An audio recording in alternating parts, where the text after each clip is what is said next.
tardes. Buenas tardes. Vamos a dar un par de minutos que se incorpore todo el mundo.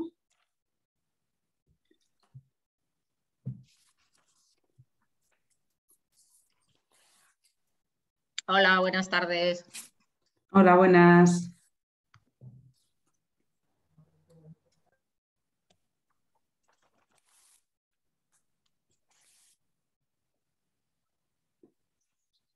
Bueno, aprovechando la espera para que se incorpore todo el mundo, lo primero, pediros disculpas por la tarea, que se envió un documento que no era el definitivo, entonces no estaban los mitos.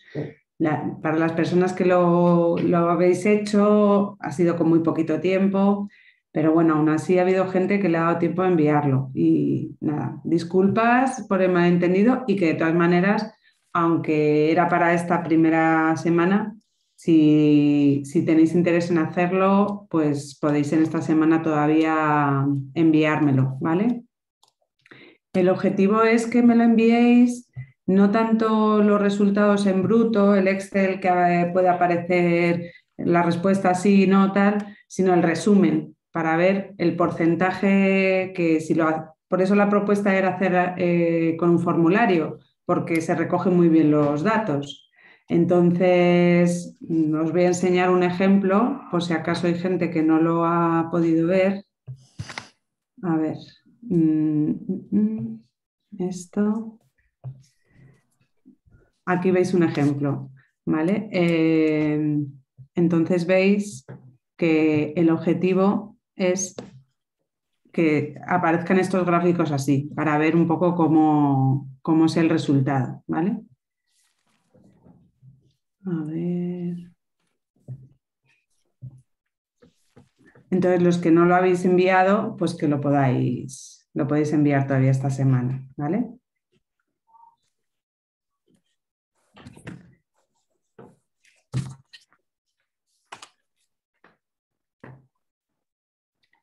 Bueno, se están conectando algunas personas.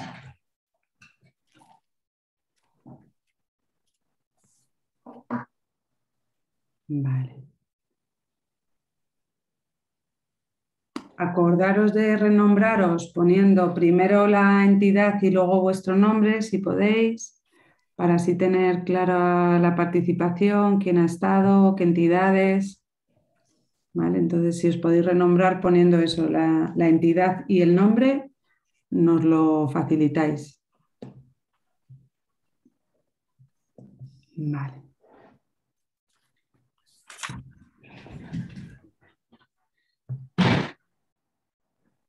Todavía hay gente uniéndose.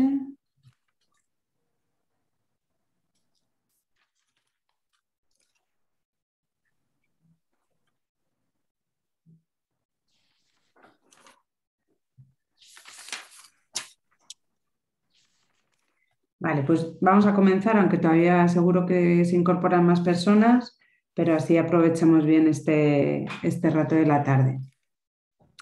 Recordaros un poco el recorrido que estamos haciendo. Un momento que comparto pantalla y así lo vemos con el apoyo visual.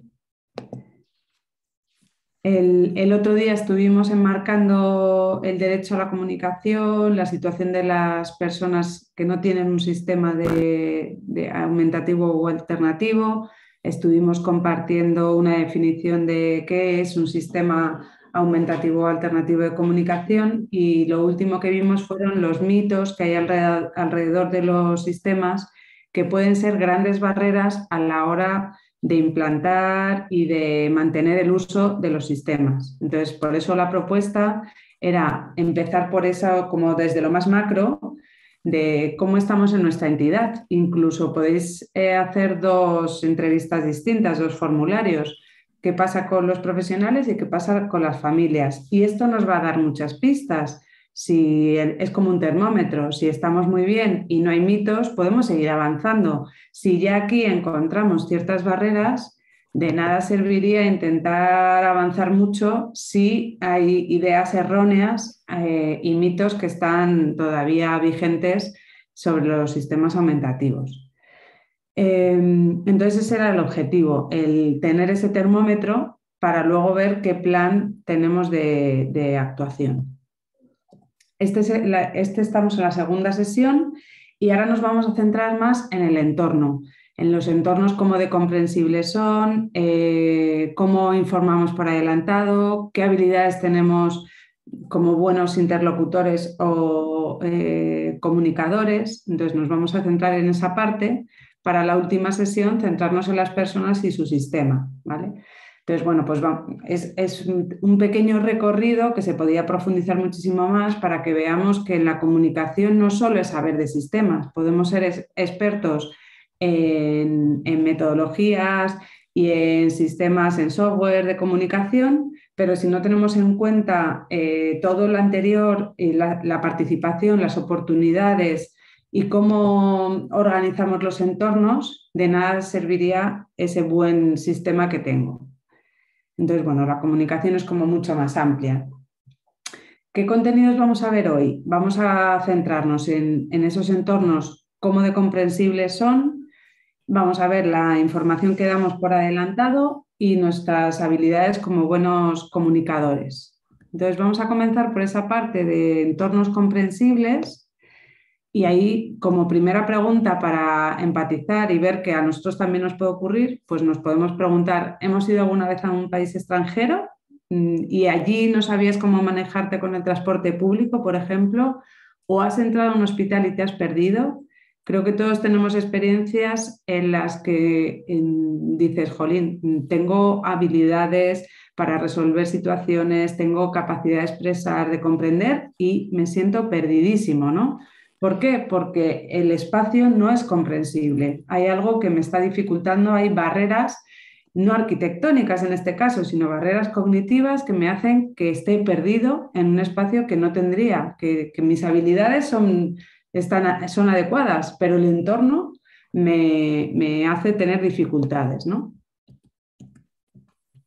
Un segundo que admito a gente. Vale.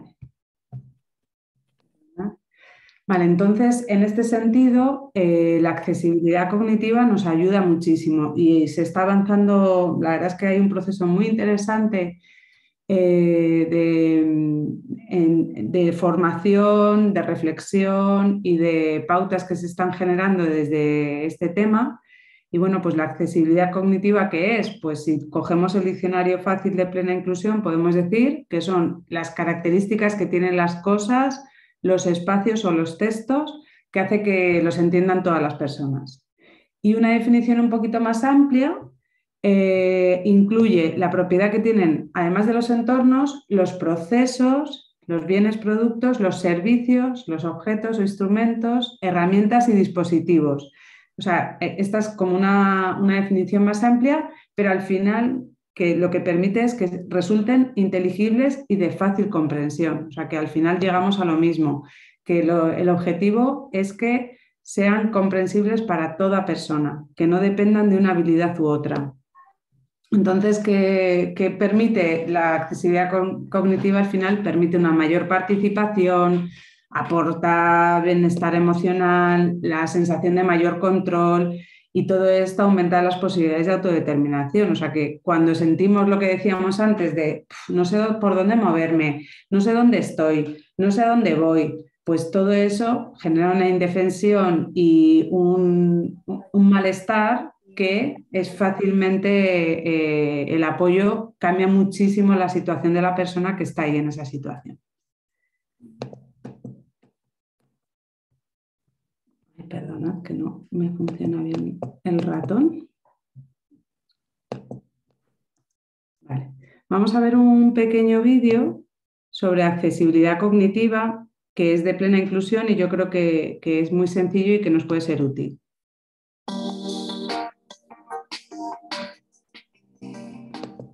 No se oirá, ¿verdad? ¿Se oía?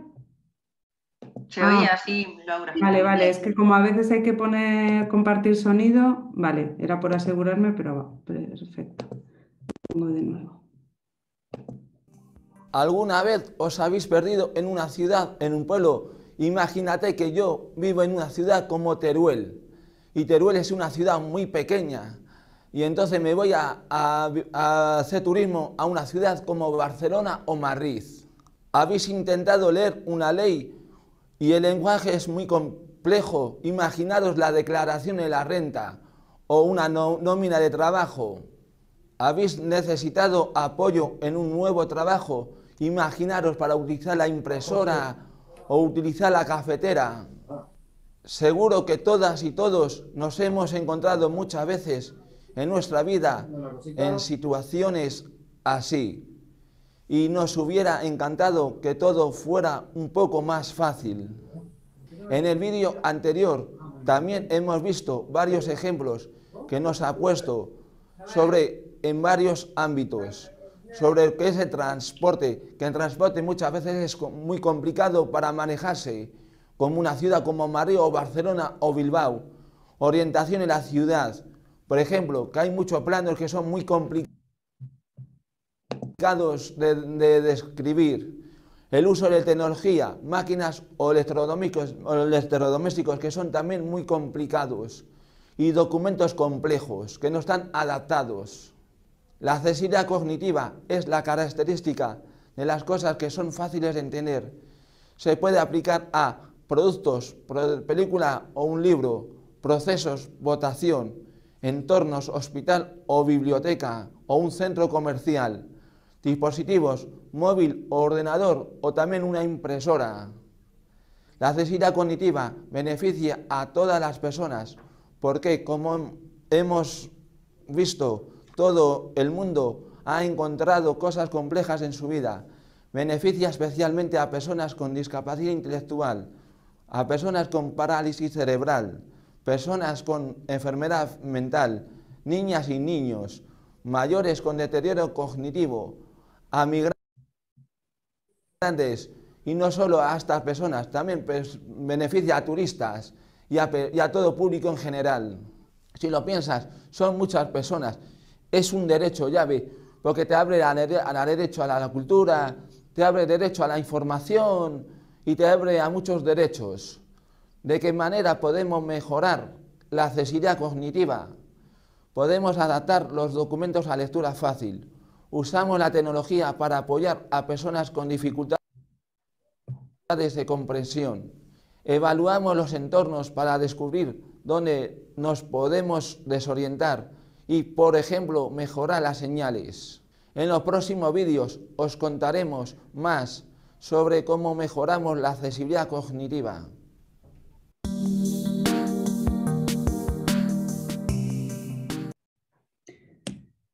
Perdonad por las pausas, pero cada vez que admitía a una persona se paraba el vídeo. Bueno, pues en el vídeo se explica de manera sencilla la accesibilidad cognitiva, que creo que queda muy claro.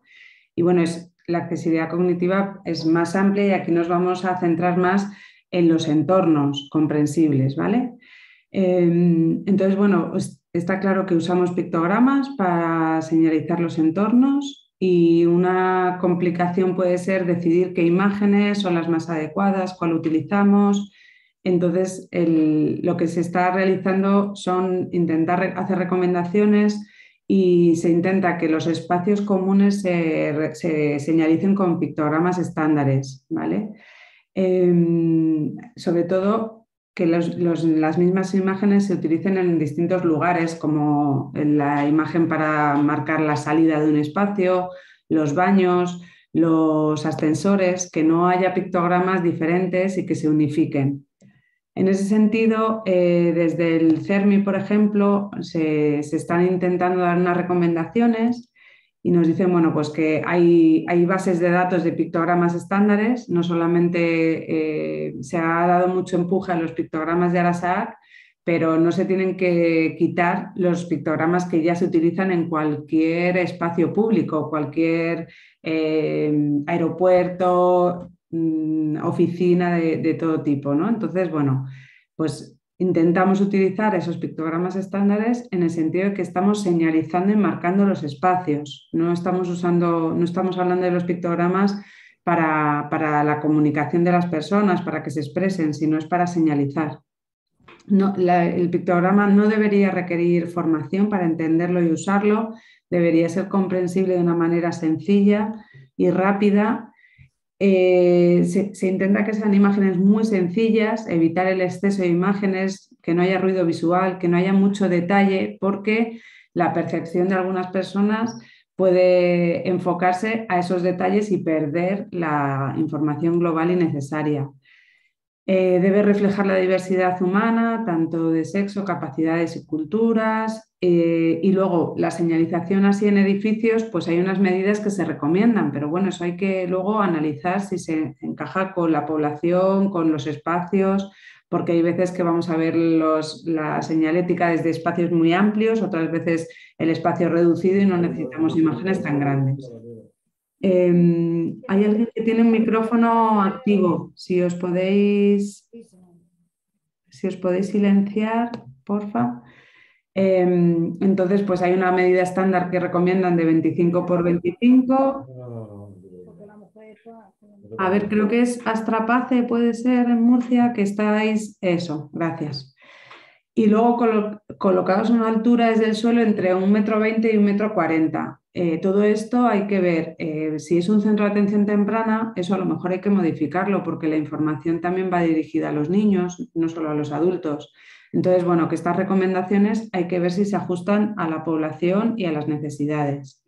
Se recomienda que los pictogramas se sitúen a la derecha de la entrada para que siempre estén en un mismo lugar y se revisen dependiendo del espacio, ¿vale? Más recomendaciones que se hacen: el no poner muchos detalles para facilitar una percepción muy rápida. En muchos casos viene bien acompañar la imagen con la palabra escrita para que tengamos esa clave. Al final es otra clave visual que es importante para muchas personas. Para señalizar las puertas, algo muy sencillo que hay que tener en cuenta es esa puerta, cómo suele estar, abierta o cerrada, porque hay espacios que son puertas que casi siempre están abiertas. Si ponemos el pictograma en la puerta y casi siempre está abierta, perdemos esa información. Entonces, se recomienda que en vez de ponerlo en la puerta, que lo pongamos al lado y para que siempre esté visible. Son como detalles, pero nos ayudan un poco a tenerlos en cuenta y luego revisarlos para nuestro espacio. Además de señalizar los espacios, a veces es importante señalizar los objetos, pero no tanto como señalizar el objeto, sino más bien si necesitan ser explicados, el uso, las normas. O sea, tampoco sería necesario que la escalera mecánica se ponga un pictograma en la escalera mecánica. O sea, el objetivo de la señalización es que te sirva para saber dónde está. Sin embargo, hay veces que las personas sí les puede venir bien que en el mismo objeto esté la señalización, porque me ayuda a asociar, porque luego a lo mejor en mi sistema de comunicación tengo esa imagen y el verla de nuevo en el mismo objeto me ayuda a emparejar. Entonces, bueno, no es imprescindible que el mismo objeto esté señalizado, pero a veces son objetos lo suficientemente relevantes como para señalizarlos y que llamen más la atención. La secuencia de pasos o de instrucciones también pueden ser muy relevantes. Damos por hecho que se entiende qué pasos hay que dar en ciertos procedimientos y a veces una secuencia sencilla de pictogramas puede facilitar mucho la comprensión o las normas de uso del entorno, lo que se espera en cada lugar, ¿no? Y luego la clave de color en cuanto a los edificios, o sea, en las imágenes que veis a la derecha, por ejemplo, es una señalética que se hizo en la clínica de la Universidad de Navarra. Y entonces veis, aparte abajo están los recorridos, que eso ahora con el COVID se ha hecho mucho, pero también cada planta está asociada a un color, de manera que tú llegas a la planta y puedes darte cuenta si estás en una u otra porque hay un color que lo distingue. Esto nos pasa en muchos edificios, que las plantas son muy similares, que tú te pierdes, no sabes dónde estás. Pues la clave de color aquí en este caso puede ayudar bastante a ubicarnos en el entorno. Y luego los recorridos o itinerarios, pues también, o delimitar espacios, también pueden ser útiles, que toda esta parte con lo del COVID se ha hecho mucho.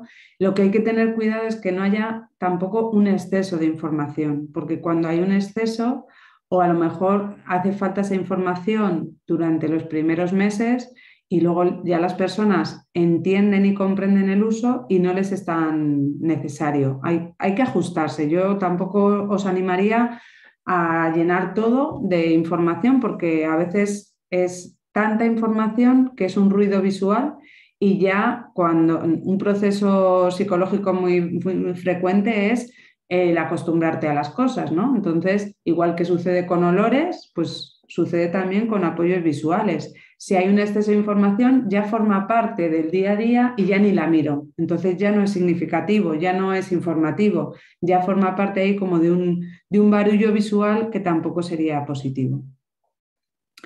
Para valorar la accesibilidad cognitiva tenemos como dos fuentes de información. Una, el conocimiento que tenemos sobre los procesos cognitivos implicados en la comprensión del entorno, sobre los perfiles cognitivos de las personas. Por ejemplo, en TEA pues hay mucha investigación sobre cómo perciben, en qué se fijan, qué les ayuda y qué les dificulta. Y otra fuente de información es la propia valoración directa de un equipo de evaluadores que pueden ser personas con discapacidad, que se impliquen en valorar y ver cómo de comprensibles son esos espacios.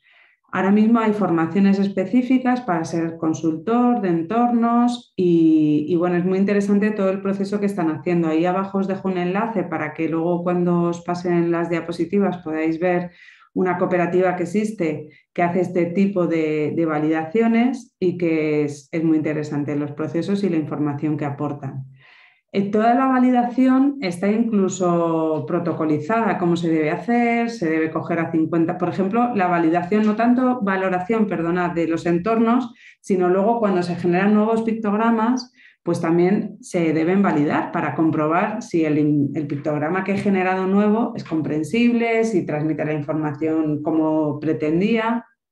Entonces, la forma de validar los pictogramas también está protocolizada, ¿no?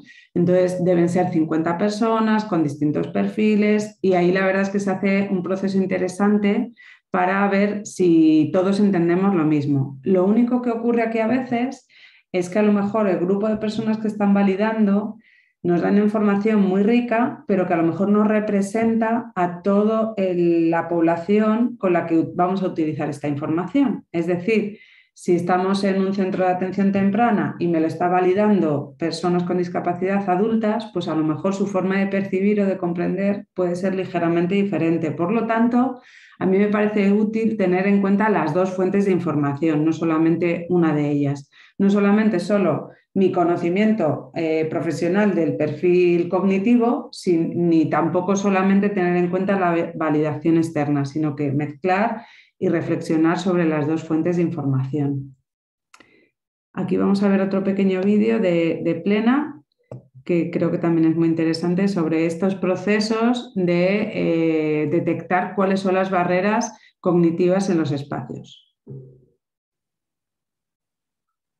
Este grupo de personas con discapacidad intelectual realizan una evaluación de una oficina bancaria para analizar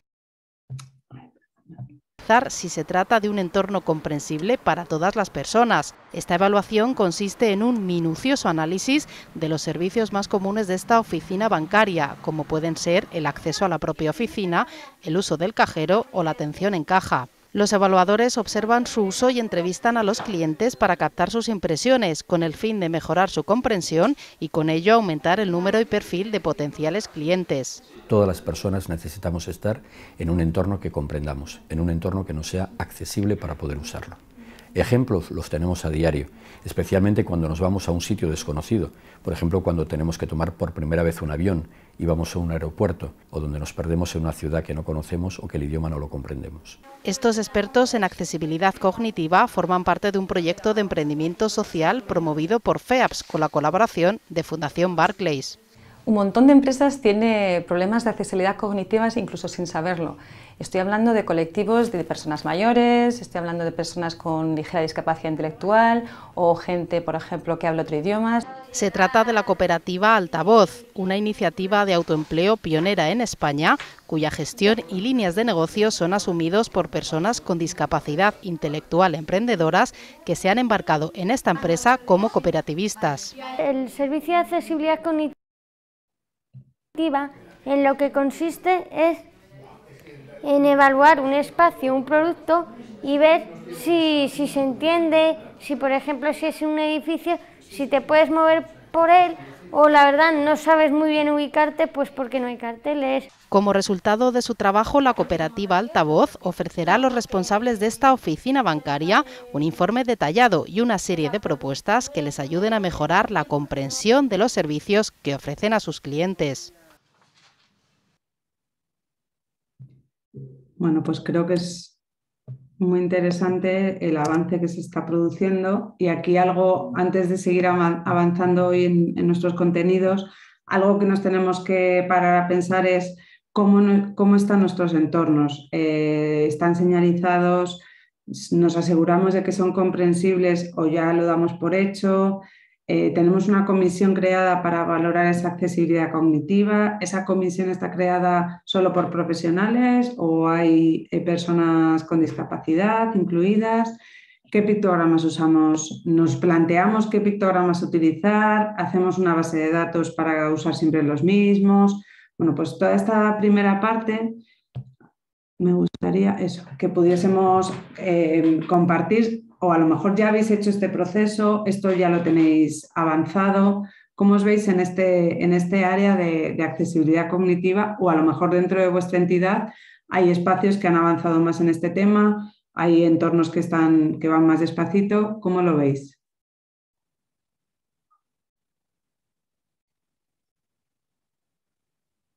¿Quién quiere romper el hielo en esta tarde?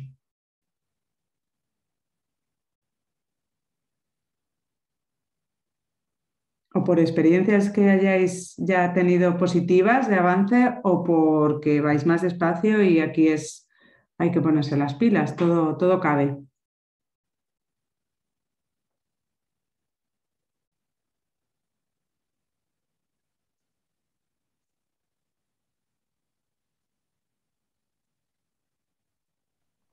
Venga, yo cuento un poquito.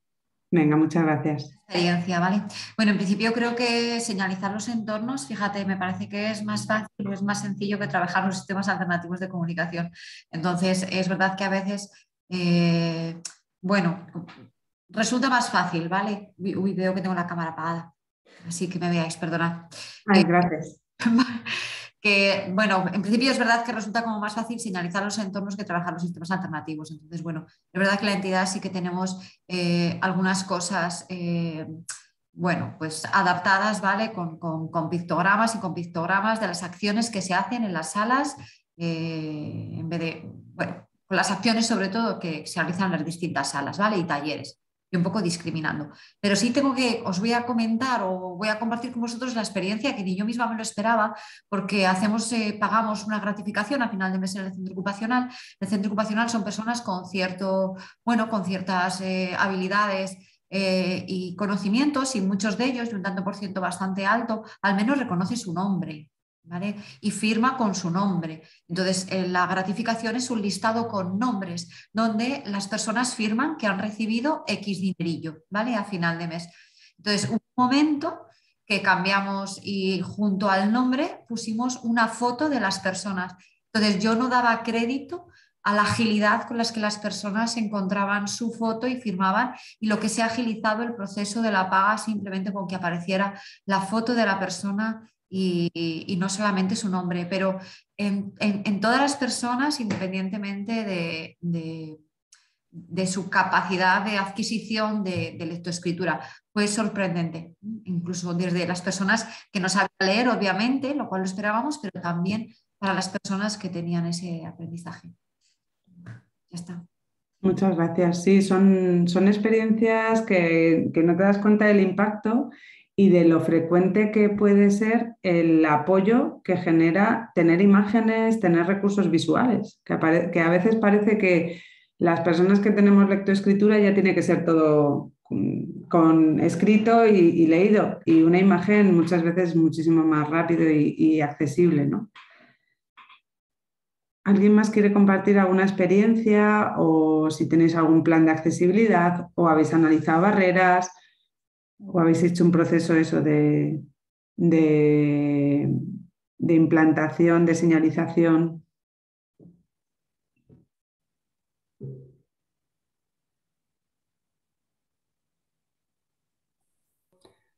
me animo también yo. Yo soy Aurora, yo trabajo en un centro de día, también de Astor, y bueno, además de lo que comenta Chelo, nosotros es verdad que el edificio, el centro en sí lo tenemos ya accesible, o sea, con esta señalización desde hace tiempo. Las plantas se dividen por colores, justo lo que has comentado. En cada taller, en cada despacho, pues hay un picto y fotos de las personas que, bueno, en el caso de los despachos, de los que trabajamos dentro, y en el caso de sus talleres, pues los talleres antes estaban nombrados con un número y ahora se vio que era más sencillo cuando se les llamaba en este caso, pues son sol, nube, bueno, con palabras así que se pueden representar con un dibujo. Entonces ese dibujo, ese picto está en la puerta. Y luego, bueno, pues tienen también todo tipo de el comedor, las salas, de estimulación multisensorial, eso está todo señalizado. Y luego lo que hemos empezado recientemente a hacer, también en colaboración con otra asociación de la localidad, es a trabajar en la accesibilidad del entorno. Entonces, en pequeños grupitos también están saliendo por las calles de los alrededores con los pictos correspondientes a señalizar comercios, que esto es algo que yo creo que está ya en varias localidades, en el caso que conocemos nosotros de la Comunidad de Madrid. Y entonces en ese punto estamos ahora en cuanto a la accesibilidad cognitiva. Fenomenal, o sea que ya saliendo un poco de nuestros espacios y yendo a la comunidad. La comunidad, eso es. Que nos beneficiamos todos, además. Eso es. Buenas tardes. Buenas. No sé si se me escucha. Se te escucha, lo único es, ahora también tienes el vídeo. Buenas tardes. Bien, mira, yo hablo en nombre de Include Almendralejo, estoy conectada con varios compañeros que estamos haciendo la formación y bueno, me gustaría comentar la experiencia que nosotros hemos llevado a cabo en nuestro centro, que tras una mejora que surgió en el plan de calidad que implantamos en la entidad, una de las mejoras era realizar un plan de accesibilidad cognitiva.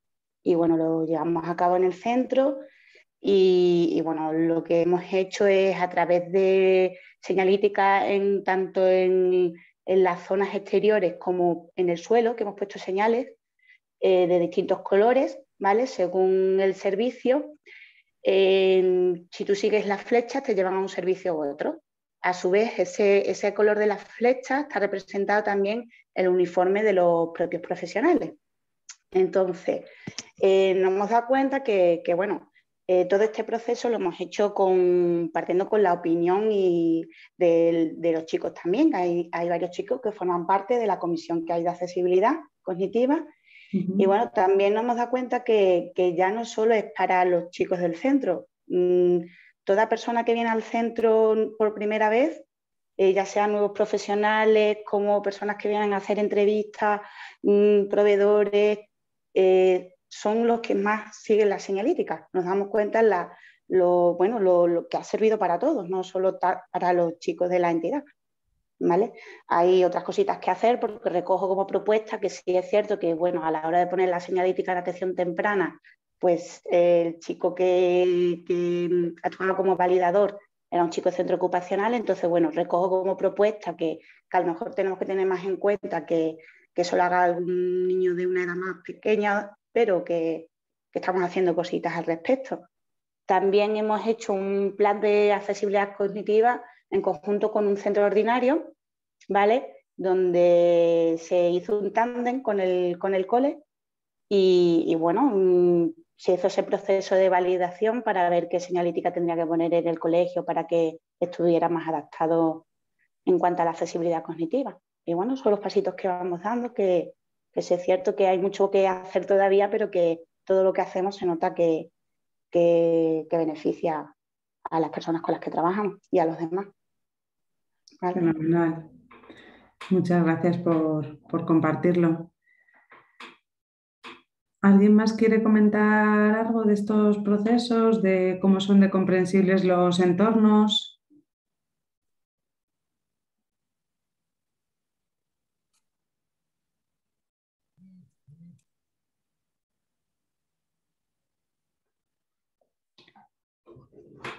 Vale, pues seguimos avanzando entonces, ¿vale? Y yo estoy de acuerdo, creo que era Consuelo la que lo comentaba, que al final esto a veces estamos todavía, nos queda mucho, pero al final es casi lo fácil, porque el entorno es estable, lo podemos analizar, valorar y señalizar, y se queda hecho, y como que ya a veces sentimos como que ya todo es comprensible porque hemos señalizado eso y ya está. Y sin embargo hay mucho que hacer. Compañeros que trabajan en un hospital aquí de Fuenlabrada, que hicieron un trabajo de señalizar el hospital y decían, bueno, esto es un primer paso, pero esto no significa que el hospital ya dé una buena, sea comprensible y dé una buena atención a las personas, porque si entras a la sala, vale, está señalizado, sabes dónde estás entrando, pero si luego dentro no tengo la capacidad de hacer que la persona me pueda explicar que le duele algo o yo no le sé explicar el protocolo que yo voy a seguir, los pasos que voy a dar, ahí todavía hay mucho que hacer en la comunicación. Por lo tanto, es un primer escalón imprescindible que ayudaría mucho a las personas a sentirse bien, que el espacio sea amigable, que sea comprensible, pero no es lo único y no nos podemos quedar ahí, que muchas veces hay gente que ya dice, ya usamos pictogramas porque los tenemos en el espacio. Bueno, pues está muy bien tenerlos, pero vamos a ver que hay mucho más allá, ¿no? Que no nos podemos sentir ya cómodos y tranquilos por tener un entorno comprensible, que al mismo tiempo es fundamental. Entonces, bueno, lo siguiente que vamos a ver es la información por adelantado. Y aquí lo que podemos reflexionar es cuando te levantas piensas qué vas a hacer hoy, dónde vas a ir, con quién vas a estar. Y las personas con problemas de comunicación, ¿qué ocurre? ¿No querrán saber lo mismo? ¿No les gustará entender su entorno y tener información por adelantado comprensible para ellas?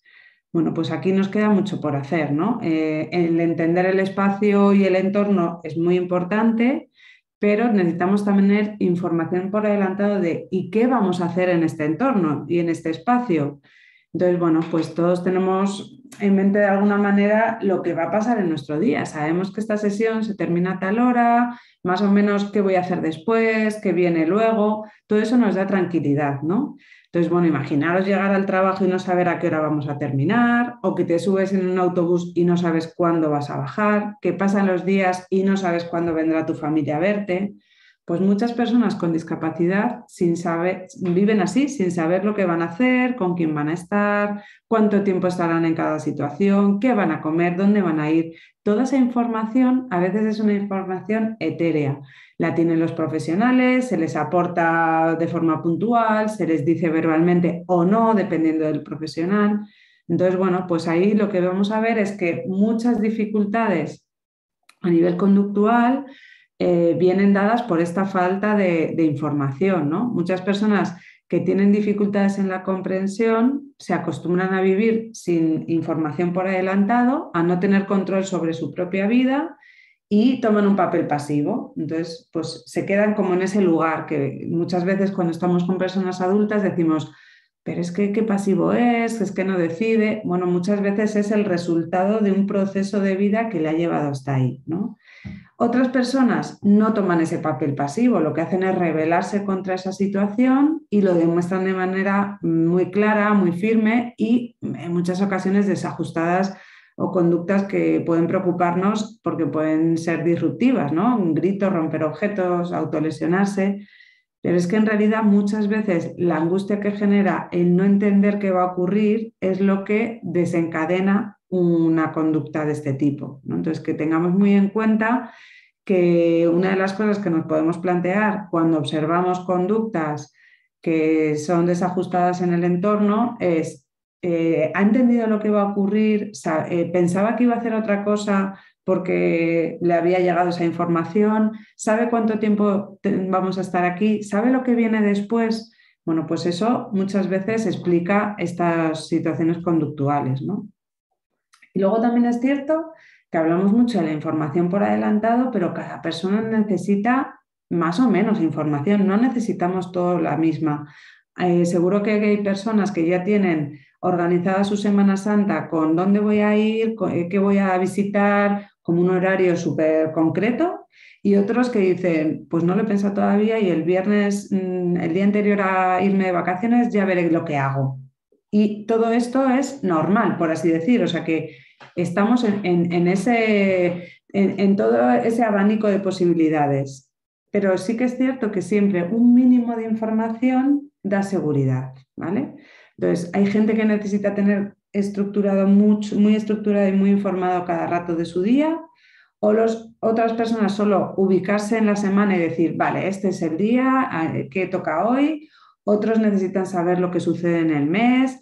Bueno, pues ahí va desde personas que necesitan saber las cosas con mucha antelación y necesita tener el mes vista, o incluso hay gente el calendario entero para saber cada mes los momentos, pues imaginaros, ciertos cumpleaños o ciertas salidas o ciertas celebraciones, y otras que si se lo damos con tanto tiempo le genera muchísima ansiedad y agobio y va a estar la persona dándole vueltas. Entonces, con poca antelación les va mejor. Entonces, pues aquí os ponía un ejemplo. Laura tiene el calendario de las actividades de ocio a las que se ha apuntado en el mes y eso le da tranquilidad y le motiva. Sin embargo, para Juan es muy importante las actividades de ocio, pero saberlas con demasiada antelación le pone muy agitado. Entonces, los jueves es el día que el personal de apoyo le comenta a Juan las actividades que hay para elegir, que pueda elegir y sepa qué va a hacer el fin de semana. Es decir, se lo dicen el jueves para el fin de semana. ¿Se pone un poco impaciente? Sí, pero esa antelación la sabe manejar. Si se la das con más, se descontrola y lo pasa peor. Pues aquí tenemos que individualizar. No hay una respuesta, no podemos decir, con este perfil, dale información mensual, dale información diaria. No, hay que ir probando. Incluso hay personas que si están en una etapa más ansiosa necesitarán más o menos información y cuando estén más tranquilas habrá que variar. O sea que ni siquiera las personas somos estables en el tiempo. Lo habremos notado nosotros, ¿no? Hay veces que necesitas como controlar mucho y la rutina, la información te ayuda a estar tranquilo y hay momentos que dices, no sé ni en qué día vivo. ¿Por qué? Porque estás relajado, estás tranquilo, sin agobio, sin estrés. Pues a las personas con discapacidad les pasa lo mismo. Entonces, ¿qué información puede necesitar? Pues cada uno además necesita una información diferente. Aquí os he puesto distintos ejemplos. Mar está esperando su cumpleaños y para ella es una fiesta importante y tiene pensado dónde va a ir a merendar con sus amigas para celebrarlo. Entonces, a lo mejor para ella, tener en el mes marcado el día que se va a celebrar con las personas, para ella es una información muy relevante.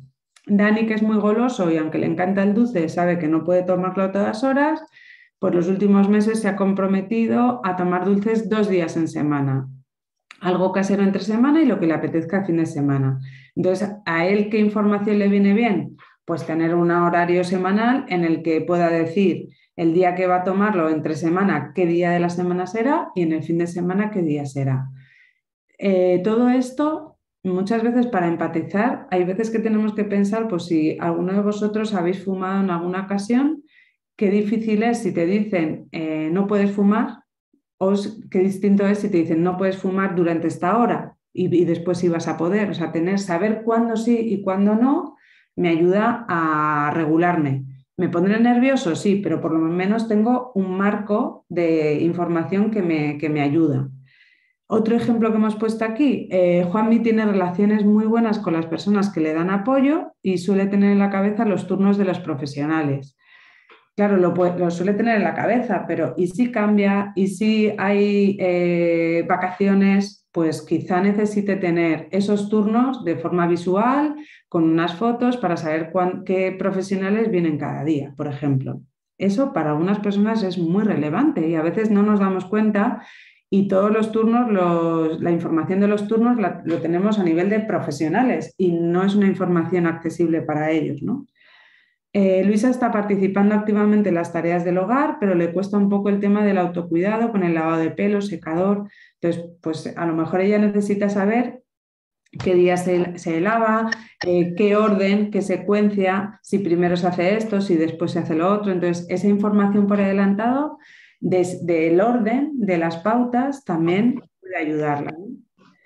Y el último ejemplo, para Reme, las llamadas de su familia son muy importantes, tanto que si llaman cuando pueden, le genera ansiedad, ¿no? Entonces, ella junto con su familia y los profesionales de apoyo han decidido poner un horario fijo para esa llamada diaria. Entonces, el saber a qué hora, cuándo toca, cuándo no, pues todo eso, a lo mejor los primeros días tampoco sentir que ya le he informado, tendría que estar tranquilo. No, a nosotros nos informan de que vamos al dentista y nos informan, pero no nos apetece ir al dentista o nos pone nerviosos, o sea que tampoco sintamos que la información por adelantado tiene que hacer que la persona esté tranquila. Está informada, tiene la información, tiene el poder de tenerla. Luego hay que ayudarla a afrontarlo. Son dos procesos diferentes, pero si ni siquiera tiene la información no lo puede afrontar. Así que este es el primer paso para ayudar a las personas luego a regular ese nerviosismo por algo positivo o por algo negativo. Por cualquiera de los dos motivos puede venir un nivel alto de ansiedad o de estrés.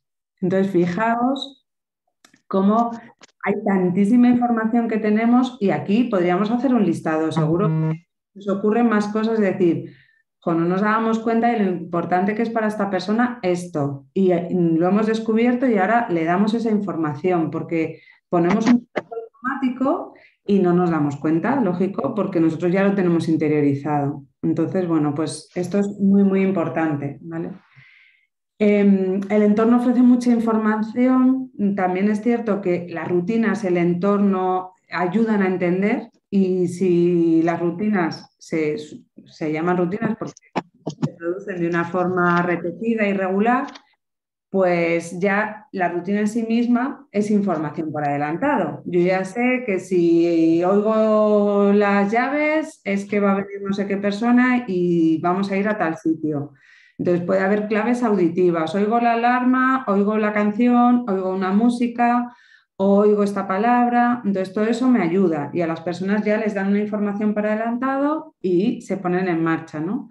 Lo único es que si toda la información por adelantado la dejamos a las rutinas y no ponemos apoyos visuales, si se rompe esa rutina, pierdo la clave. No había otra clave visual a la que acogerme y utilizar, porque seguramente a lo mejor el lenguaje oral no es lo más adecuado para todas las personas. No les regula, lo entienden perfectamente. Entonces, cuando hay problemas en la comprensión del lenguaje oral, no solo podemos cuidar las rutinas, que son imprescindibles, sino además de la rutina, apoyar con alguna información visual que haya esas dos pautas, ¿no? Entonces, bueno, pues las rutinas, las personas tienen derecho a esperar que además las cosas sucedan de una misma manera, eso les puede dar tranquilidad. Las rutinas pueden ser liberadoras, pueden decir, ay, qué bien, esto ya me da seguridad y tranquilidad porque sé lo que va a suceder. Y entonces escribir la rutina o tenerla visualmente es una buena manera de establecer una estructura y el control de las personas. Y luego también es verdad que si hay una rutina puede ser más fácil dar oportunidades de elegir, puede ser más fácil generar pausas para ver si la persona pide que se continúe. O sea que las rutinas son muy positivas como apoyo a la información por adelantado y nos demuestran que dices, es que parece que tiene el horario metido, o sea, que tiene como un reloj interno. No, es que se está fijando en muchas claves que a nosotros a lo mejor se nos pasan desapercibidas, ¿no? Entonces, lo único que tenemos que hacer es, además de la rutina y todas esas claves sutiles del entorno, añadir información estable y concreta, ¿no? Para que no se nos pase, para dar sobre todo las máximas oportunidades de comprender lo que va a suceder. Y en ese sentido, a ver que pase la diapositiva, perdona. En ese sentido es la recomendación de usar un horario, una agenda, información por adelantado que se plasme de forma visual. Tiene muchísimos beneficios, ¿vale? Además de poder anticipar y comprender lo que va a suceder, pues puede generar autonomía en la persona porque no necesita que le esté recordando, ahora hace esto, ahora toca lo otro. Si ya tengo una clave visual, puedo ser mucho más autónomo e independiente. Sé lo que tengo que hacer, los pasos a seguir. Además, en muchas personas compensa la dificultad que puede haber en su memoria y en su capacidad de planificar y organizarse. Si tengo esa información visual, está estable y fija en un lugar, de manera que yo puedo recuperarla cuando lo necesite. No la tengo que retener en la memoria, no tengo yo que planificarme. De manera que es como una muleta. Cuando las funciones ejecutivas fallan, es la muleta que necesito. Por eso se usa también mucho los apoyos visuales, los horarios y agendas en personas con Alzheimer o con deterioro cognitivo, porque es su muleta cuando ya las facultades están fallando, ¿no? Además, los horarios y las agendas pueden favorecer ese sentimiento de capacidad, de valía, de yo puedo, ¿no? Porque como controlo y sé lo que va a ocurrir, eso me da un papel más activo en mi vida. Tengo esa información, incluso como tengo esa información, te digo que no quiero que vaya después esta actividad. Tengo una capacidad de controlar más el entorno que si no sé lo que va a suceder en mi vida, ¿no? Y luego pues puede generar hábitos positivos porque esa información visual puede permitir crear esos hábitos que a lo mejor solo con el apoyo del lenguaje oral no es suficiente. Entonces, bueno, pues era un poco para comentar que no solamente por anticipar y dar información por adelantado, sino que es que los horarios y las agendas visuales son positivas por muchos motivos y para una población muy grande. Todos necesitamos algún tipo de horario. Y el ejemplo que comentaban antes de poner una foto puede agilizar, puede ayudar, puede favorecer mucho la participación de las personas de una manera más rápida, ¿no? Entonces, bueno, el por qué usar estas agendas con apoyos visuales. ¿Por qué usamos apoyo visual? Aquí os lo he puesto con apoyo visual, pero como está en inglés, pues a la derecha lo he puesto en castellano y lo vamos viendo, ¿no? Es 9 razones para usar los apoyos visuales. Entonces, bueno, lo primero, a la izquierda arriba, lo que dice es que los apoyos visuales son permanentes. Es algo que permanece ahí en el tiempo, que está estable, que además lo importante es que siempre tenga un mismo lugar para que la persona, si necesita la información, pueda acudir y sabe que ahí está esa información relevante. Y esto respecto al lenguaje oral, pues es que es un gran beneficio, porque lo que yo hablo ya ha desaparecido. Sin embargo, ese apoyo visual es permanente y estable en el tiempo.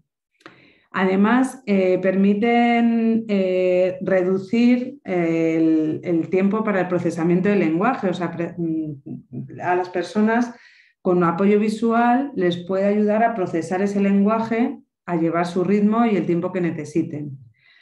El apoyo visual, además, prepara a las personas para esas transiciones, de esos cambios, de esto se ha acabado y viene esta otra actividad, esta persona se va pero viene esta otra. Todas esas transiciones que pueden ser complicadas para muchas personas, pues el apoyo visual las prepara, las ayuda, le da esa anticipación que puede ser tan relevante. Además, ayudan a que las personas vean a lo que se refiere cuando les están hablando, o sea, que tengan ese apoyo visual, el lenguaje no es visible y si además que me hablan, al mismo tiempo que me están hablando, me enseñan un apoyo visual, pues me permite visualizar eso, ¿no? Ponerlo en imagen. Por otro lado, construye independencia, por lo que hemos dicho, que puede generar que las personas no necesiten que la persona de apoyo le esté diciendo cuáles son los pasos. El apoyo visual también se puede transferir entre personas y entornos y es estable. El mismo apoyo va con la persona allá donde vaya. Luego, no transmite actitudes, es como más neutro. Cuando hablamos, siempre en nuestro tono, nuestra expresión, la mirada, el volumen. El apoyo visual es mucho más neutro, una norma. Hay que estar sentados. Pues hay que estar sentados es una norma neutra. Sin embargo, yo a lo mejor digo, es que hay que estar sentados y ya mi tono ya transmite y a lo mejor a la persona ya esa actitud que estoy transmitiendo ya le activa y el apoyo visual es mucho más neutro. Eso puede ser una gran ventaja. Y luego, en general, el apoyo visual reduce la ansiedad. Entonces, bueno, son razones posibles de lo positivo que puede ser el uso de apoyos visuales. Nosotros podemos decir, pues a mí, con la población con la que estoy, con las personas, pues me gusta por este motivo y por este. O sea, a lo mejor no encontráis esas 9 motivaciones, pero el caso es que encontréis cuáles son vuestras motivaciones y las fortalezas que tienen el uso de los apoyos visuales con las personas que estáis trabajando. Entonces, bueno, pues recomendamos el uso de pictogramas y, sin embargo, a veces pues, los pictogramas nos pueden parecer complejos. ¿Y qué tendemos a hacer? Pues voy a poner fotos. Sin embargo, las fotos, aquí os he querido poner una foto de una secuencia para que veáis que a veces tendemos a... Voy a hacer fotos a la persona haciendo distintas cosas, porque así lo va a entender mejor. Pues fijaos que tenemos que poner muchísima atención para darnos cuenta de que primero está dando hacia el jabón, luego está abriendo el grifo, porque son muy similares las fotos y hay pequeños cambios que hacen que se genere otra información. Muchas veces los pictogramas son más simples, más sencillos y más rápidos de comprender que una foto. Esto un poco rompiendo el mito que decíamos el otro día de que toda persona debe empezar por objeto, foto, pictograma. Pues es que el pictograma puede ser a veces mucho más sencillo. Aquí son dos ejemplos. Pues venga, le voy a enseñar la foto de dormir y la foto de comer. Pues muchas veces un pictograma puede ser muy fácilmente comprensible, no solamente porque la persona entienda que esa es una persona con los ojos cerrados y que tiene una almohada, sino que cada vez, por el uso. Y cada vez que veo esta imagen, voy a dormir, voy aprendiendo por asociación y por el uso.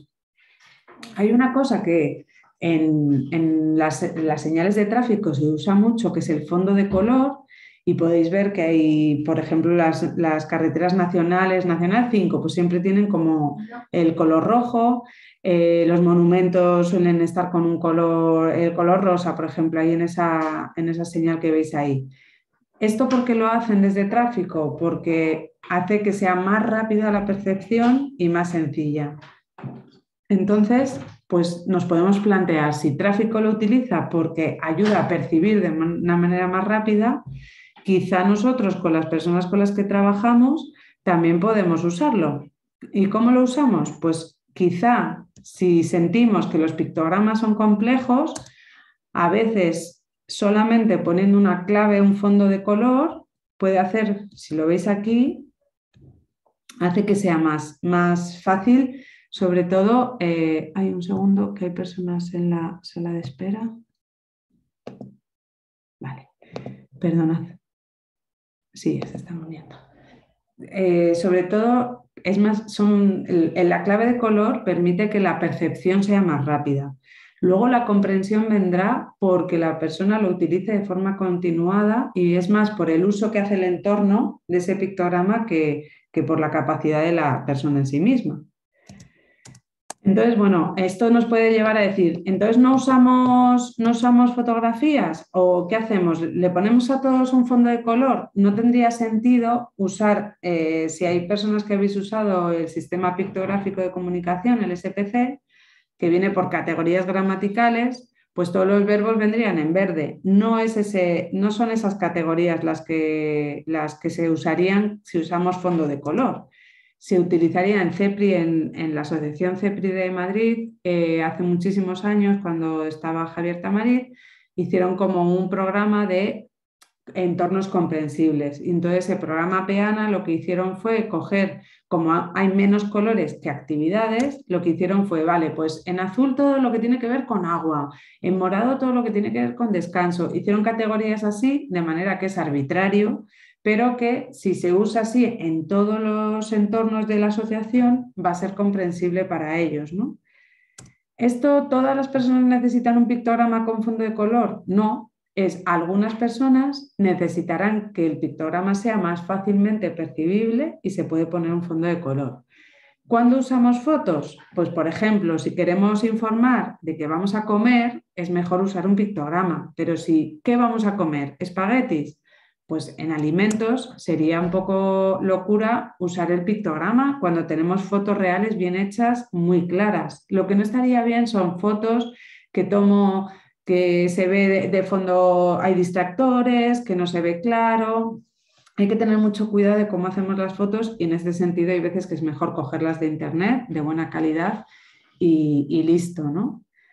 Y para las personas sucede lo mismo, pues una foto sin distractores, de solamente la cara para que se le vea bien y que se vea a las personas como suelen ser normalmente, que tendemos a poner fotos a veces de cuando hemos ido a una boda y dices, pero no soy la misma casi. Podemos poner la foto de cuando llego con la cara de lunes, pero esa es mi cara de la semana, ¿no? Entonces, las fotos suelen ser mucho más recomendadas para informar de las personas que los pictogramas, ¿no? Aunque haya pictograma de abuela, pues tú quieres ver si es mi abuela la que va a venir a verme, ¿no?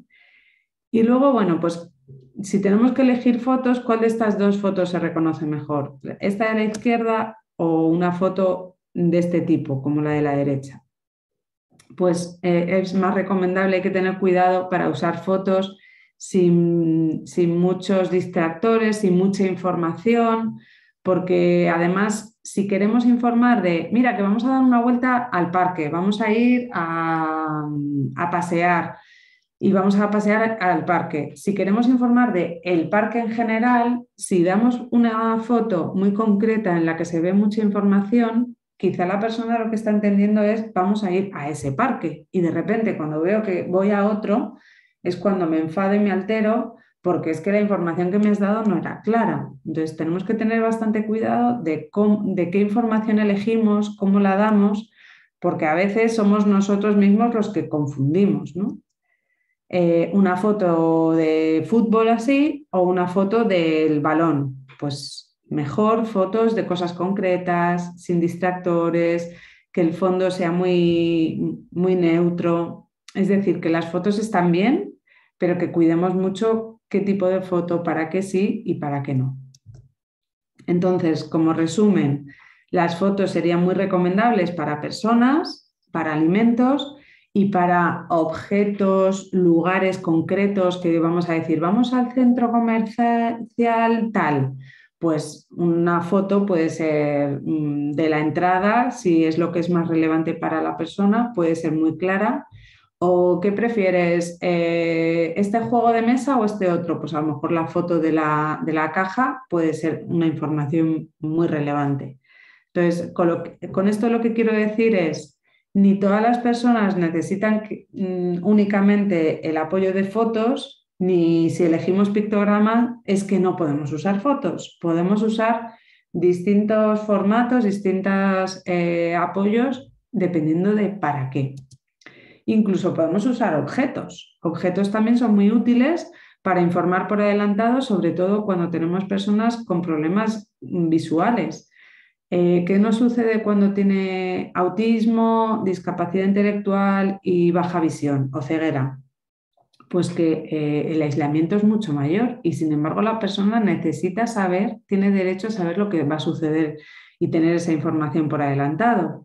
Entonces, la manera que tenemos cuando hay esas dificultades es acceder a través del tacto y aquí lo que tenemos que buscar es qué objeto es el más representativo para asociarlo y cada vez que vayamos a ir a tal sitio le demos ese objeto, que lo toque, que lo tenga un rato y haga la actividad. Entonces, bueno, pues este es un ejemplo para que veamos que además de darle el objeto, lo puedo tener como secuencia, como horario, que puede estar estable siempre en el mismo lugar, de manera que si la persona lo quiere pueda acudir ahí, o puedo tenerlo como más dentro de unas cajas para que pueda ir y buscar la información, pero el efecto es el mismo. Tengo un objeto asociado a una actividad, acudo allí y puede tener incluso, pues ahí veis que hay que tiene cascabeles, o sea que asocio también algo auditivo para entender la actividad. Y al final lo importante es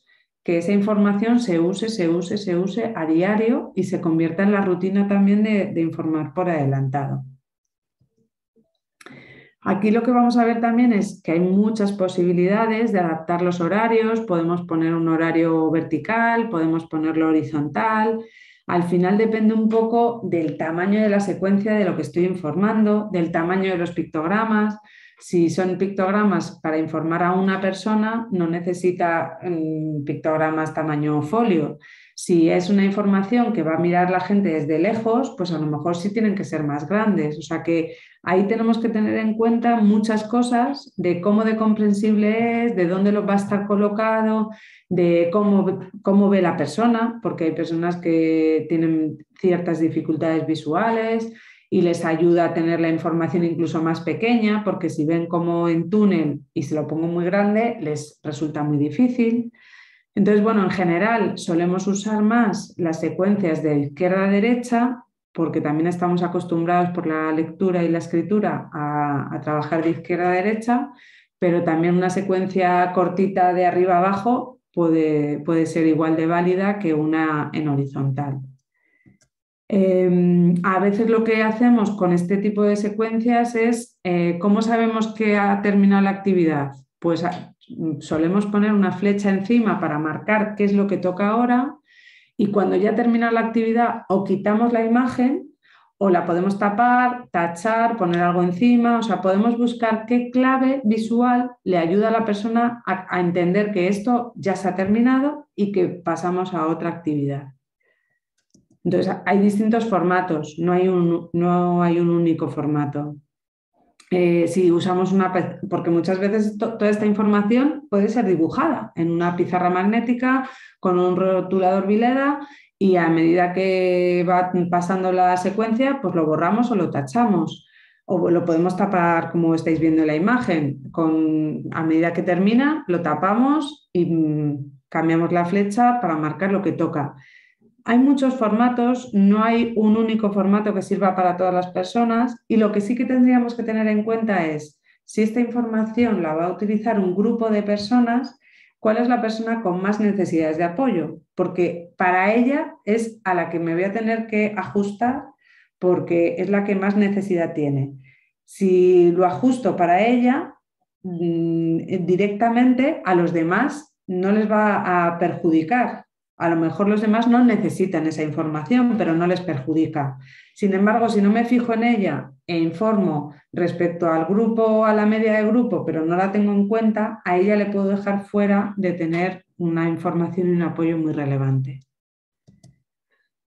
¿Qué pasa cuando salimos fuera del entorno, de donde estemos? Pues que a lo mejor todo esto que hemos puesto en un espacio estable en la pared lo necesitamos tener en algo portátil, una agenda, a veces es que se meta en el bolsillo y lo ponemos con una arandela, lo que sea más fácil, porque la información por adelantado la va a necesitar la gente al salir también del centro.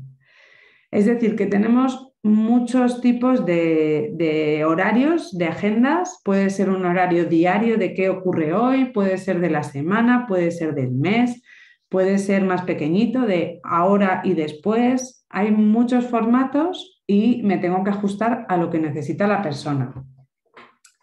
Pero hay veces que, igual que hemos dicho antes, comprender el espacio, comprender qué voy a hacer, y ahora es, ¿y cuánto tiempo lo voy a tener que hacer? Esto es un reto, es un desafío, porque muchas veces les decimos, no, queda un rato, no, un poco, no, todavía no, un poco más. El tiempo es algo totalmente invisible. Entonces, el reto es hacer visible el tiempo. ¿Cómo? Aquí os pongo algunos ejemplos. Hay temporizadores como de Time Timer, de la página esta, que son muy buenos, pero también tenemos temporizadores de un todo a 100 que marcamos el tiempo, tenemos relojes de arena, tenemos temporizadores en móvil gratuitos que son muy visuales, que puedo poner 5 segundos o 1 hora. Y luego tenemos algunas aplicaciones que están diseñadas específicamente para personas con autismo, pero que se puede beneficiar cualquier persona que necesite entender el paso del tiempo. Y aquí tenemos pues, la aplicación de Tempus, que es como un reloj de arena, y también tenemos esta de Gestiac, que implica 2 informaciones. La información por adelantado de qué voy a hacer. Si lo vemos aquí hay una imagen en la que se ve. Yo voy a poner, mira, primero vamos a vestir, a comer, al colegio, al recreo, esto en el caso de un niño pequeño. Y al mismo tiempo lo que me va a aparecer abajo es ¿y cuánto tiempo le dedico a cada actividad? Pues para vestirte vamos a estar 10 minutos.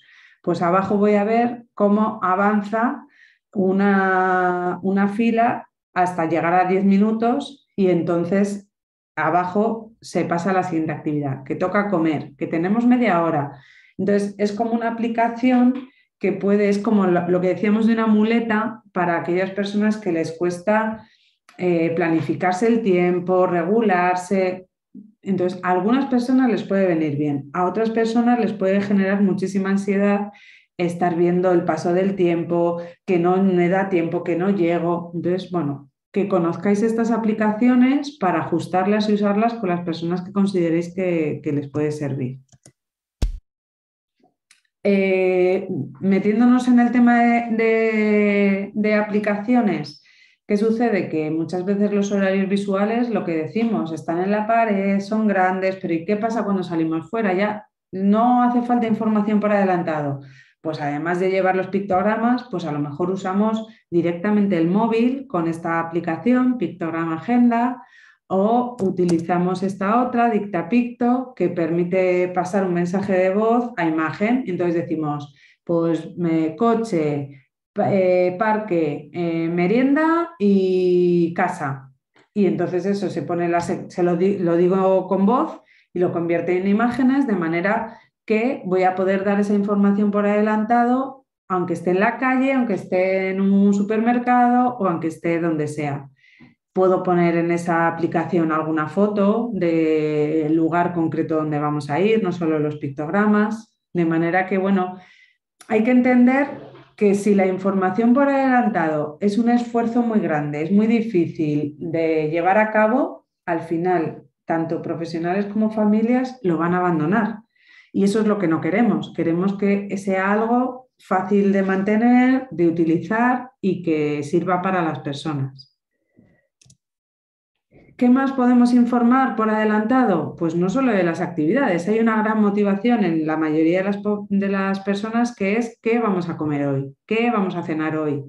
¿Qué vamos a desayunar? Es como un interés grande, ¿no? Entonces, aprovechamos ese interés y esa información la plasmamos, puede ser un horario individual de alguien, puede ser un panel general y si hay posibilidad de elección, pues fenomenal. Pero que esta es una información que a veces el menú viene escrito. ¿Cuántas personas tienen acceso a la lectoescritura? Quizá tenemos que hacerlo visual, este menú, que muchos centros ya lo hacen, ¿no? ¿Qué más podemos usar con la información por adelantado y con apoyo visual? Lo que decíamos de la planificación, todo lo que es la información visual para recordar los pasos de qué tengo que hacer. En el ejemplo que veis aquí es, antes de irme a dormir, ¿qué tengo que hacer? Pues eso también permite a la persona ser más autónoma, adquirir el hábito sin que haya alguien que te lo vaya diciendo constantemente, aunque para adquirirlo sí que haya estado la persona de apoyo, ¿no? Entonces, bueno, pues son estrategias que el hacer listados los podemos hacer todos en nuestro día a día, pues estos son listados con apoyo visual y con algún marcador de lo he hecho o no lo he hecho. Esto, por ejemplo, en vivienda se puede utilizar muchísimo, tanto para planificar pasos a dar como para turnos, qué tengo que hacer primero para vaciar el lavavajillas. Bueno, pues ahí se puede dar muchísima utilidad. Y este otro ejemplo era, preparo mi equipaje para el albergue. ¿Qué tengo que meter? Pues con fotos, el recordatorio de qué tengo que meter en mi mochila. Cualquier rutina la podría descomponer en pasos y la podría plasmar en imágenes, de manera que la persona sabe lo que va a ocurrir, tiene esa información y puede adquirir ese hábito. Aquí tenemos un mogollón de ejemplos, ¿no? De lavar los dientes, lavar el pelo, el control de esfínteres. Aquí, ¿qué podemos convertirnos de repente? Hacer rutinas y secuencias de todo. Y entonces que el baño sea como un despliegue de miles de informaciones y dices, espérate, ¿cuál es la que necesita la persona? cuánto tiempo la necesita, porque si ya de repente la persona se lava los dientes y ni siquiera se fija porque ya ha adquirido esa rutina, esa información puede desaparecer. Es decir, los apoyos visuales no tienen que ser estables durante toda la vida. Pueden en un momento dado desaparecer o ampliarse o reducirse según las necesidades de la persona. Otras rutinas, por ejemplo, para vestirme. Pues puedo tener esta secuencia que me ayuda a saber cuál es el primer paso, el segundo, etc. O las recetas.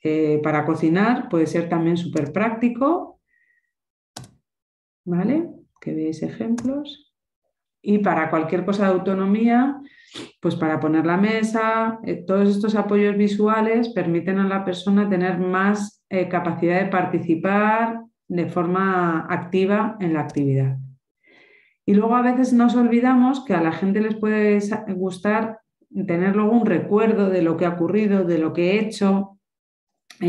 Nosotros podemos hacer una foto, pero eso se queda en el móvil y a lo mejor pues tener en algún lugar cómo gestiono mis recuerdos, cómo gestiono mis vivencias, pues a lo mejor a veces con un pictograma puedo tener este recordatorio de ha sido la fiesta del cole, esto en el caso de un colegio de la etapa escolar, y además luego tengo alguna foto que me recuerda cómo fue esa fiesta en concreto. Entonces, bueno, pues ahí yo sí que muchas veces esta parte se nos olvida de la gestión de los recuerdos y me parece muy importante porque emocionalmente puede haber muchas cosas ahí que puedan salir gracias a este apoyo y a este recurso. Más utilidades que le puedo dar al apoyo visual, pues para que las personas elijan. Puedo tener un tablero de elección que debe tener un fondo de color distinto al panel de información y con las fotos o pictogramas de lo que le puedo dar realmente a elegir. Entonces, pues veis aquí un ejemplo de, venga, es la hora de la merienda o es la fiesta y te puedes elegir estas cosas y respetamos las elecciones. Si le hemos dado a elegir Coca-Cola es porque se lo voy a poder dar después si la elige, ¿no? Veis que es un panel diferente, la información no está de izquierda a derecha, sino está más en círculo, con un fondo negro, para que la persona diferencie bien lo que es información de lo que es elección. Ahora puedes elegir y ahora pues es que la fiesta se acabó, nos tenemos que ir. Eso es información, pero por eso es recomendable que sea como en dos formatos diferentes.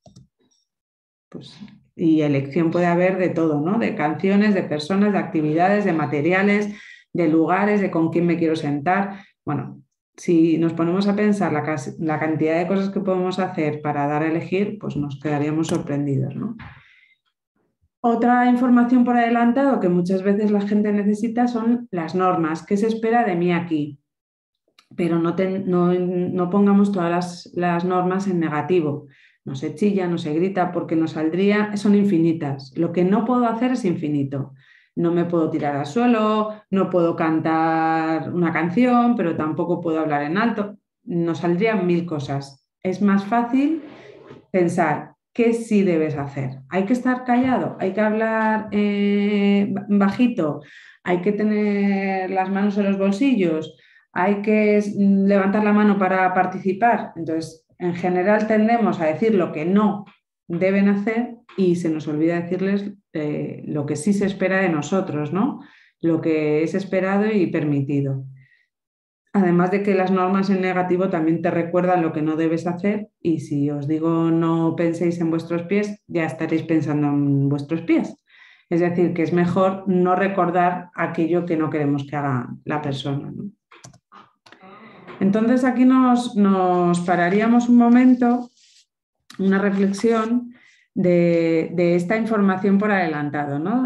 Tenemos horarios para informar a las personas, se ajusta la información por adelantado a cada una de ellas, porque ya hemos visto muchos formatos, está en un lugar permanente, qué información detectas que no estás ofreciendo y si sería relevante, un poco como hemos empezado al principio, ¿no? De con cuánto tiempo necesita y qué información necesita cada persona. ¿Cómo os veis en este sentido, en esta parte de informar por adelantado? Y así me callo un poco y os escucho. ¿Cómo os veis?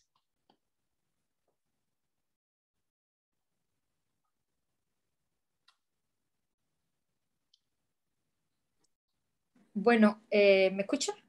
Sí. Hola, soy Cristina de Ceper. Pues nosotros en nuestra entidad tuvimos que dar un paso muy, muy importante cuando nos ingresó un chico con sordoceguera, que no se nos había dado el caso. Entonces, nosotros tuvimos un mediador que venía de la ONCE para poder adaptarnos a su inclusión en las actividades dentro del día a día. Y ahí sí utilizábamos las cajitas donde él tocaba, pues metíamos su desayuno, metíamos la tarea, pues íbamos a trabajar con madera, una pieza de madera, si trabajábamos con bueno, la hora del desayuno, si iba a trabajar con actividad física, pues había una pelota, es decir, ahí avanzamos bastante. El chico se tuvo que trasladar a otro centro porque ocupó finalmente plaza residencial en otro lado y nos paramos un poquito en ese sentido, pero sí que es verdad que cuando hemos intentado adelantar la información con demasiado tiempo, nos ha ocasionado más problemas de conducta porque hemos tenido que cambiar algo y ha sido más difícil muchas veces el hacerles entender por qué hemos cambiado, porque ha surgido por lluvia, pues porque a cualquier cosa que surge en el día a día en los centros, que eso. Entonces tenemos que encontrar el equilibrio para efectivamente saber qué es necesario adelantar y qué podemos esperar a tenerlos asegurados a la hora de darlos esa información. Sí, es un equilibrio a veces complejo. Y luego, por otro lado, que no nos olvidemos que dar información o sea, que todo esto de estructura e información tampoco puede ser aumentar la rigidez de las personas. O sea, que al mismo tiempo nuestro deseo es aumentar la flexibilidad.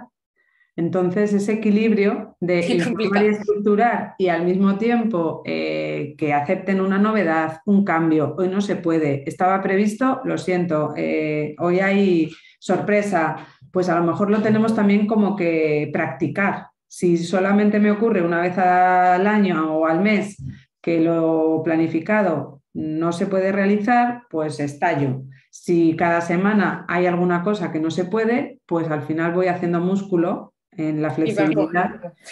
Y entonces, bueno, que me parece un poco arriesgado a veces pasarnos de estructurar e informar si nos olvidamos de tolerar los cambios, las novedades, o sea que todo es necesario, ¿no? Que no nos olvidemos. Gracias, Cristina, por compartirlo. ¿Quién más se anima?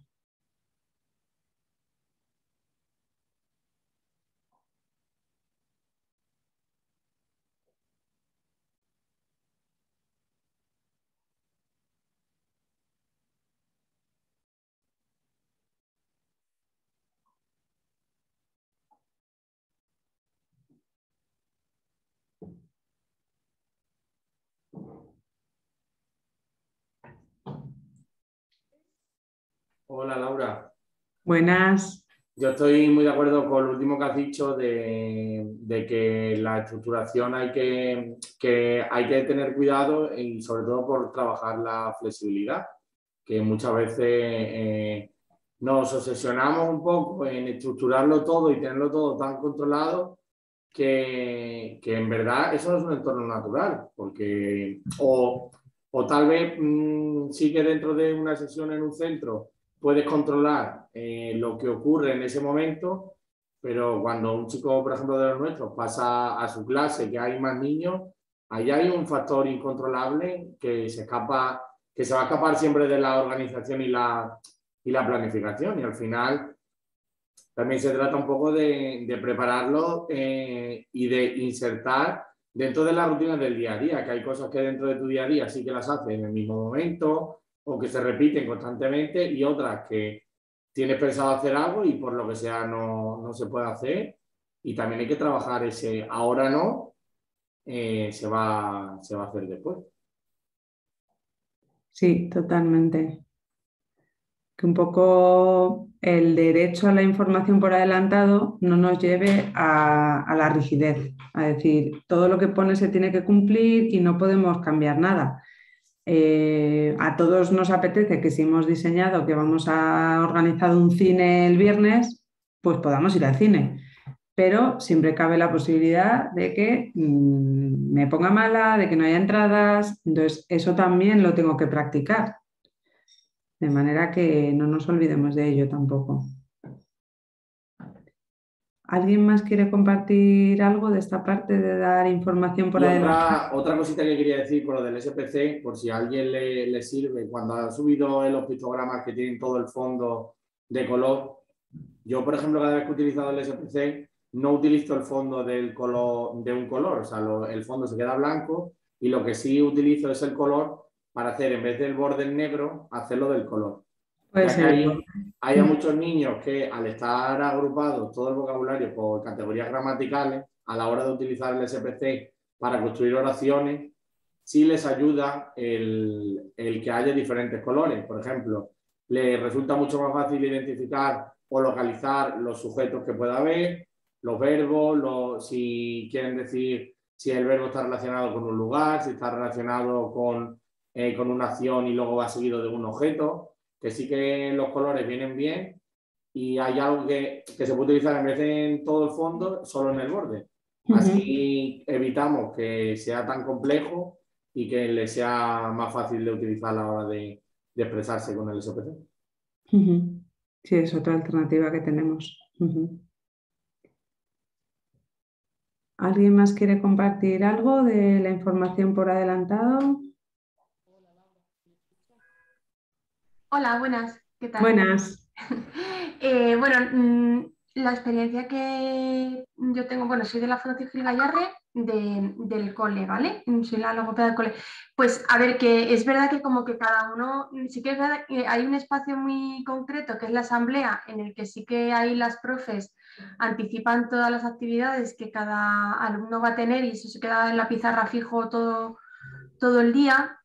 Pero luego es verdad que cada alumno tiene sus necesidades y lo que es difícil es lo que tú decías, ¿no? Lo de hasta dónde hay que aportar, hasta dónde no, y a veces durante el curso hay que retirar también para ayudar a flexibilizar también, ¿no? Porque si no se aferra mucho a lo que aparece planificado y luego es difícil retirarlo, ¿no? O a lo mejor se quedan como muy anclados en la información visual, pero no avanzan en comprensión verbal, ¿no? O sea, porque se quedan tan fijos en lo visual que una pauta verbal que podrían comprenderla o con apoyo de gesto y que es quizás una información más inmediata que se pueda dar, no avanzan tanto en eso, ¿no? Entonces es como estar ahí sopesando permanentemente hasta dónde sí, hasta dónde no. Y luego también o sea, nosotros como equipo lo que más nos cuesta es cómo llevar o cómo trasladar eso al ámbito, al contexto de casa, de la familia, ahí sí que es verdad que nos falta tiempo de coordinarnos con la familia, ¿no? Y aún así les falta como estrategias, por mucho que tú les digas, les comentes, les cuesta y luego que tampoco tienen tanto tiempo para hacerlo, ¿no? Porque es verdad que no solamente es plantarle la información, ¿no? Lo habéis estado comentando ahora, no es solamente tenerlo en casa puesto, es ayudarles a que fijen, o sea, todo el aprendizaje de esa información visual, cómo la tiene que gestionar y cómo se la tiene que aprender, ¿no? Y para eso hace falta algo muy sistemático, muy reiterativo, que luego en el día a día de la familia es muy complejo, ¿no? Entonces, te das cuenta que en el cole o en un contexto más educativo sí que da muy buena respuesta, pero que al final el que se queda aquí solo es un poco pobre. Entonces, un poco bastante, porque al final lo que conseguimos aquí, lo que queremos es que sea una mejora también para la familia, ¿no? Y eso quizás es donde más nos damos de cabezazos y nos da como mucha rabia, ¿no? A nivel de equipo, pues cómo llegar hasta la familia y cómo facilitarle a la familia.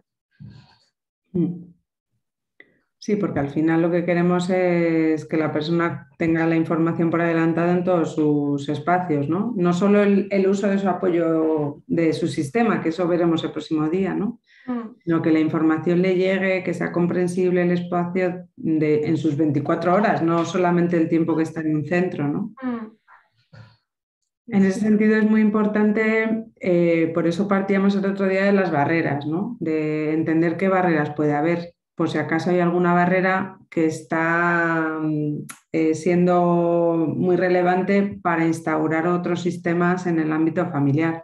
Y a veces sencillamente es la dificultad física y por eso lo de los apoyos tecnológicos, algunas personas ahí se sienten más cómodas, otras no. O sea que ahí hay que buscar la estrategia para facilitar el uso y de forma continuada, ¿no? Pero es verdad que no siempre es fácil. ¿Alguien más quiere...? Yo quería comentar un poco, reitero otra vez lo que dije la semana pasada, que a mí me cuesta llegar a la familia, ¿no? Llegar a comentar a la familia me parece, ciertos beneficios del uso, por ejemplo, de los pictogramas para organizar su tiempo, ¿no?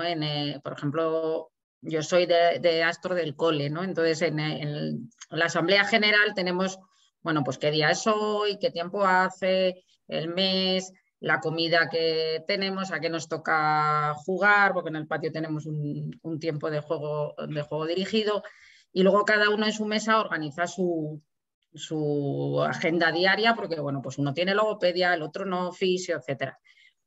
Entonces, de verdad que al margen de que normalmente los chicos no siempre se comportan igual en el centro que en casa, pues las familias sí que nos comentan pues que en casa no quiere hacer, porque en casa solo coge la tablet, en casa no quiere lavarse los dientes. Entonces, es hacerles llegar que a lo mejor con esa estructuración temporal, con pictogramas que además manejan... Bueno, pues después de mucho tiempo ellos saben manejar muy bien y ellos saben terminar una tarea, quitan el pictograma y ya saben qué me toca y me preparo, ya tienen mucha habilidad, ¿no?, en el uso. Entonces, un poco es hacerles llegar que eso para estructurar su tiempo en casa también es muy bueno, ¿no?, porque a ellos les va a ayudar a hacer más actividades en casa y a saber cuándo las tienen que hacer, en definitiva, y a no mostrar esas conductas pues más disruptivas o un poquito más desafiantes que demuestran algunas veces en casa, ¿no? Y eso me cuesta llegar a la familia y transmitir esos beneficios a la familia. Me cuesta. Sí, lógico, que te cueste. A veces, de todas maneras, las familias nunca han llegado a ver esa utilidad, o sea, que siempre es algo que les comentamos, pero no lo ven. Entonces, a lo mejor que lo vean directamente en aula, que se les grabe, porque a lo mejor si no pueden entrar en aula por los horarios o lo que sea, o sea, que vean cómo usa el sistema, la información, qué implica eso de hacer un horario con pictogramas, pues a lo mejor eso también desbloquea un poco el sentir que es tan difícil. Porque claro, si yo siento que es muy difícil, ni me pongo. Es como esa indefensión de, puf, si yo no voy a saber, si yo no soy logopeda.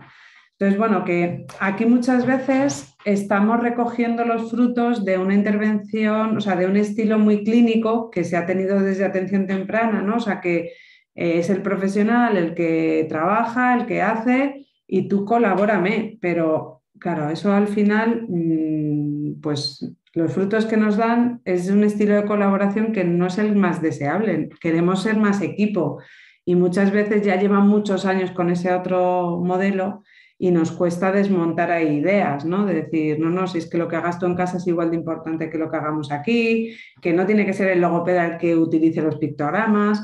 Pues bueno, pues que seamos conscientes de que a veces es fruto del proceso que han llevado las familias con los profesionales y que nos gustaría cambiar un poco a veces el rol y eso es lento, ¿no? Porque está ya muy, muy metido. Pero a veces eso,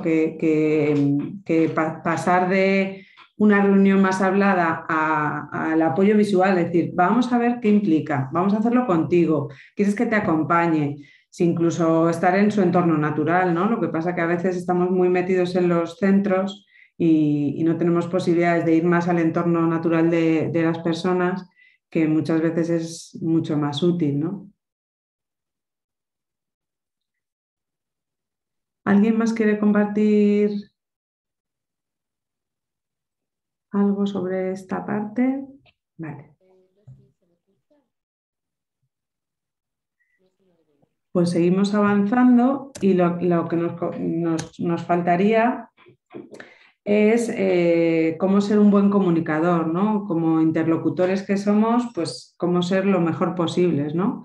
Entonces, bueno, pues ahí un poco la reflexión que podemos tener es si llegamos a un bar y no tienes nada que te gusta, ¿tú te comunicas? O si en un grupo de amigos estás hablando de un tema que no comprendes, ¿puedes participar?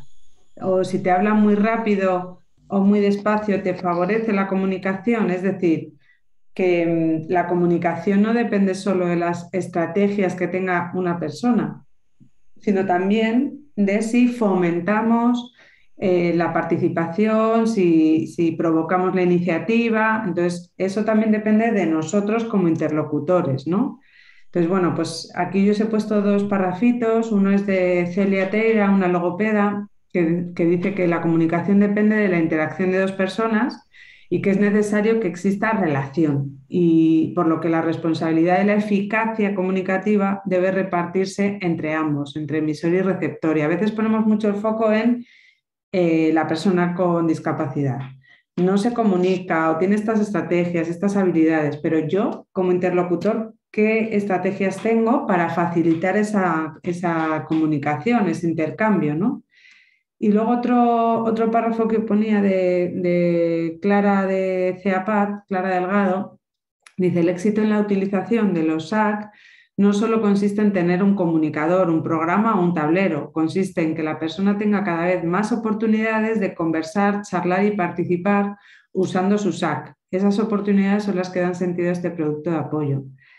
Y es que estoy totalmente de acuerdo, es decir, que por el excelente sistema que hayamos elegido, el software más innovador que tengamos, si no damos oportunidades, si no damos tiempos, espacios de decisión, de elección, de conversación, el software no va a funcionar por sí solo, ¿no? Entonces, tenemos que también tener una reflexión sobre estas estrategias que podemos tener en el entorno para ser buenos comunicadores, ¿no? Entonces yo aquí he puesto nueve pinceladas que me parecían importantes, pero incluso cada centro puede hacer como su decálogo o su lista de qué cosas imprescindibles debemos tener para ser buenos interlocutores, ¿no?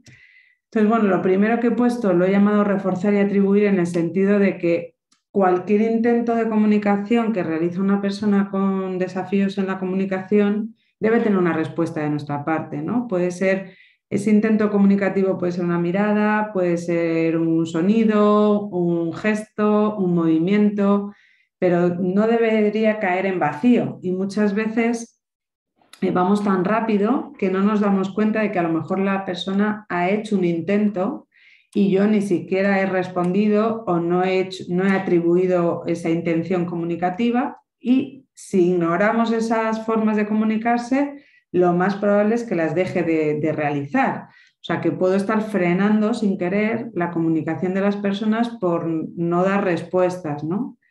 La actitud ideal sería celebrar cualquier logro, poder enfatizar lo conseguido y comprender lo que dice la persona, ¿no?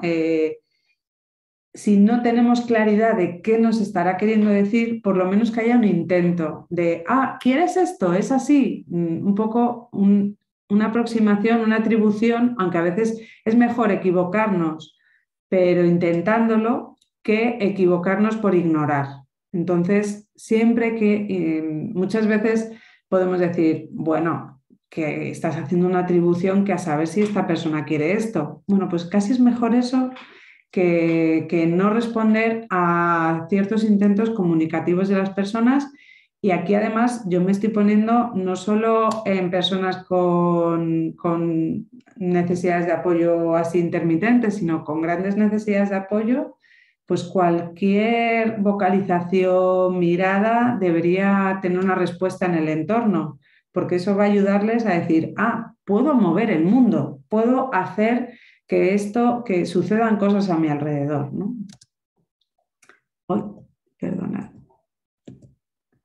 Perdonad, que se me ha... Un segundo. Perdonad un momentito que se me ha... Vale, se ha saltado de repente de una diapositiva a otra. Vale, después de reforzar y atribuir todos los intentos, otra habilidad imprescindible es el saber ajustarnos a la persona con la que nos vamos a interactuar, con la que vamos a interactuar. Entonces, para ajustarnos es muy importante conocer, tener información, para saber cómo se comunica, si tiene habla, si no, qué sistema. Toda esta parte que cuando somos personas de apoyo de forma estable de alguien, lo tenemos ya a lo mejor muy asumido, pero a veces hay rotaciones, hay pues sustituciones y no aportamos esta información. Hay centros donde esto se cuida mucho, hay hojas resúmenes de para mí qué es importante, cómo me comunico, qué me motiva, qué suelo hacer para pedir. Entonces, con esa información relevante puedo iniciar la interacción, pero hay veces que hay en muchos centros que eso no existe y tengo que empezar de cero cada vez que un profesional empieza a dar apoyo, es, a ver, voy a conocerle.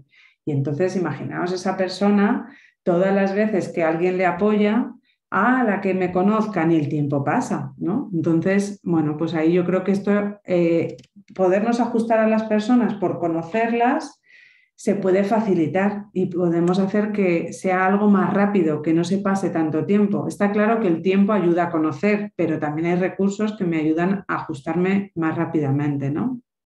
Y por otro lado, el ajustarnos a la edad, no tendría sentido hablar con un tono infantil a una mujer que tenga ya 40, 50 años, y esto se sigue haciendo en muchas ocasiones, ¿no? Entonces, ajustarnos tanto por cómo se comunica, para qué, sobre los temas, qué le motiva, como por su edad, es algo fundamental para ser un buen comunicador. Por otro lado, conexión. ¿Qué necesitamos para ser buenos comunicadores? Conectar. Conectar significa sentirnos juntos, sentir que disfrutamos de una misma actividad, crear un ambiente agradable, atenderles de una manera, una atención plena, no estar a 1000 cosas, que a veces el día a día están en 800 cosas y de repente dices, no me he sentado con esta persona ni 10 minutos para ofrecerle ese tiempo de, oye, estamos aquí juntos, ¿no? Conectando. Entonces, bueno, yo creo que es algo que es bueno recordárnoslo, que es fundamental y que a veces las personas no se comunican porque no hay esos momentos de conexión. Para comunicarlo necesitamos 2 personas, un motivo y una forma, ¿no?, de hacerlo. Y si no hay un motivo, como veíamos el otro día con la escafandra y la mariposa, pues aunque tenga un sistema muy bueno, si no hay motivo, pues no tiene sentido utilizar el sistema. Otra habilidad que se habla mucho últimamente es el presumir competencia. ¿A qué se refiere? Pues que es positivo intentar asumir la idea más favorable de la persona, es decir, el poner un techo muy bajo y decir no va a poder, es que los pictogramas son complicados, es que este sistema ni se va a fijar. Si ya nosotros estamos poniendo un techo tan bajito, no estamos siendo de gran ayuda en el sentido de que ya nuestra expectativa está siendo baja y es muy fácil que no demos esos apoyos por nuestra propia expectativa. Se provoca muchas veces el efecto Pigmalión, que lo que yo pienso de esa persona es al final lo que se produce. Si pienso que no va a poder, al final no puede. Si pienso que va a ser difícil, al final es difícil, ¿no? Entonces, bueno, pues aquí es otra vez el equilibrio entre no ser optimista y positivo en el sentido de no soy realista y no soy consciente de dónde está la persona, pero sí intentar ponernos un techo un poco más allá de lo que yo creo, ¿no? Creer profundamente en las posibilidades de las personas, en la posibilidad de avanzar con los apoyos adecuados, en la posibilidad de elegir, de expresarse, porque realmente nos vamos a dar grandes sorpresas, que muchas veces lo que tenemos que tener en cuenta es que muchas personas con desafíos en la comunicación no pueden demostrar todo lo que saben, quieren, desean, por esa misma barrera comunicativa. Entonces, bueno, pues es más positivo pasarnos por optimistas que el riesgo que tiene poner expectativas bajas, un techo demasiado bajo, ¿no? Otra estrategia positiva como interlocutor es utilizar su mismo sistema de comunicación. Esto parece un poquito, tener que decirlo, parece un poco de perogrullo, ¿no? Pero si pensamos que la persona está utilizando un sistema alternativo, está usando signos, pues lo ideal será que nosotros también usemos los signos. Si la persona utiliza una tablet, un software de comunicación, un comunicador dinámico, lo normal será que yo también sepa usar ese comunicador y lo utilice en mi interacción con la otra persona. Es decir, que cuando deseamos que la persona tenga lenguaje oral, yo lo que hago es hablar, ¿no? Pues si lo que quiero es que la persona utilice su sistema de comunicación, lo ideal es que el entorno también utilice ese sistema. Y muchas veces esto nos olvidamos y a medio y largo plazo lo que a veces pasa es que la persona que ha aprendido un sistema lo deja de usar porque o no ve el efecto en el entorno o va desvaneciéndose y no se mantiene, que es un riesgo que tenemos. No la dificultad de implantarlo, sino la dificultad de mantenerlo a lo largo de los años, ¿no? En la etapa adulta especialmente. Otra estrategia importante tiene que ver un poco con ajustarnos, con conectar, es adaptarnos y seguir sus intereses. Y aquí, claro, otro equilibrio. Estáis viendo que entramos en zonas pantanosas muchas veces, de equilibrios delicados. El equilibrio es entre el interés y la obsesión, ¿no? Si yo sé lo que te interesa, lo que te hace disfrutar, va a ser más fácil provocar comunicación, ya sea por comentar lo que me gusta, pedirlo, hablar sobre ese tema. Sin embargo, a veces, si el interés es ya una necesidad, se ha convertido en una obsesión, pues a veces no es tan positivo darle muchas vueltas a esa obsesión porque a lo mejor estoy reforzando un pensamiento obsesivo y que solo hable de ese tema, se aísle. Entonces, bueno, pues aquí tendría un poco de cuidado, sobre todo en detectar qué es interés y qué es obsesión, para intentar tenerlo claro e ir probando para reforzar intereses y ampliar intereses, pero no aumentar obsesiones y rigideces, un poco como lo que hablábamos antes, ¿no? Esto, así dicho, es fácil y a veces no es tan sencillo, ¿no? Porque hay personas que pueden ser muy pasivas y sus intereses siempre son de interés a obsesión, pasan en un momento. Entonces, bueno, pues aquí la estrategia de un buen comunicador sería seguir y adaptarse al otro, pero aportando y aumentando oportunidades para que no nos quedemos estancados. Y como te gustan los coches, pues solo hablamos de coches. El buen comunicador, por así decir, sería el que, hablando de coches, puede acabar hablando de las carreras se hacen en las ciudades y los viajes que vamos a hacer. Un poco esa forma de me adapto, me ajusto, pero amplío, ¿no? Ese es el buen comunicador. Por otro lado, una estrategia fundamental es el modelar. El modelado es como una forma de enseñanza muy básica y muy sencilla que se utiliza en muchas habilidades y que se basa en la imitación. Entonces, bueno, pues dar el modelo, tanto el modelo de lenguaje, yo si estoy hablando estoy dando un modelo de cómo se habla, pero puedo dar el modelo de cómo se utilizan los signos y al mismo tiempo que hablo digo, pues ¿quieres comer? Sí, pues estas galletas tienen chocolate y las he comprado. Entonces, si yo doy ese modelo del uso de los signos de la comunicación bimodal, pues seguramente estaré aportando un entorno mucho más enriquecedor y más oportunidades de aprendizaje, ¿no? Y aquí el equilibrio es en ajustar qué modelo necesita la persona. ¿Necesita frases muy largas? ¿Necesita palabras sueltas? ¿Necesita frases de 2 palabras? Pues eso es el modelo más adecuado, es el que se ajusta bien a dónde está la persona, para que no sea ni esté muy fuera de su alcance ni sea demasiado sencillo. Entonces, ahí no hay una regla. Bueno, hay una regla de decir, siempre tenemos que estar ligeramente por encima de cómo habla la persona, ¿no? Si la persona está hablando con palabras sueltas, pues nosotros +1 podemos decir, pues con 2 palabras. Si la persona usa ya frases más complicadas, de 2 palabras, pues nosotros 3, un poco esa regla, pero que aquí implica mucho nuestra habilidad como interlocutor de saber dar el modelo para ajustarnos a la capacidad que tiene actualmente la persona. Otra habilidad sería el reducir preguntas. Muchas veces tendemos a preguntar mucho y el control de la conversación recae en el que pregunta y la persona que responde tiene un papel más pasivo, ¿no? Entonces, bueno, pues eso no es lo más positivo. Lo que nos gustaría también es hacer comentarios, no solamente pregunta y respuesta. Y además, por otro lado, muchas veces preguntamos un poco con afán de evaluar, no de conversar. Entonces, ¿y cómo se llama? Y, ¿sabes mi nombre? ¿Y quién ha venido? Entonces, a veces decimos, a ver, ¿estamos apoyando la comunicación o evaluando? Pues en la comunicación puede haber un momento dado de evaluación, pero no podemos estar evaluando constantemente a la persona, ¿no? Eso frena la fluidez en la comunicación. Deberíamos intentar que el otro sienta que tiene control también y que puede aportar y que puede pedir y que puede comentar o preguntar.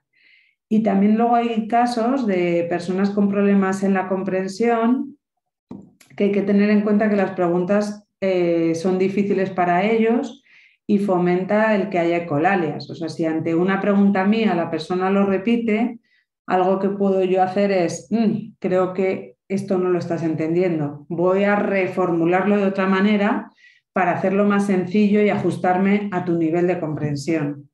Entonces, bueno, pues el exceso de preguntas no significa que no haya que preguntar, pero el exceso de preguntas a veces frena la comunicación y la fluidez. O sea que cuidado un poco con no hacer demasiado uso. Y ya terminando, el dar tiempo. Muchas veces dejar tiempo suficiente para una respuesta, para una iniciativa, es la mejor estrategia que podríamos usar. Muchas veces nos aceleramos, nos anticipamos y participamos nosotros antes de haber dejado a la persona sentir la necesidad incluso para pedir ayuda.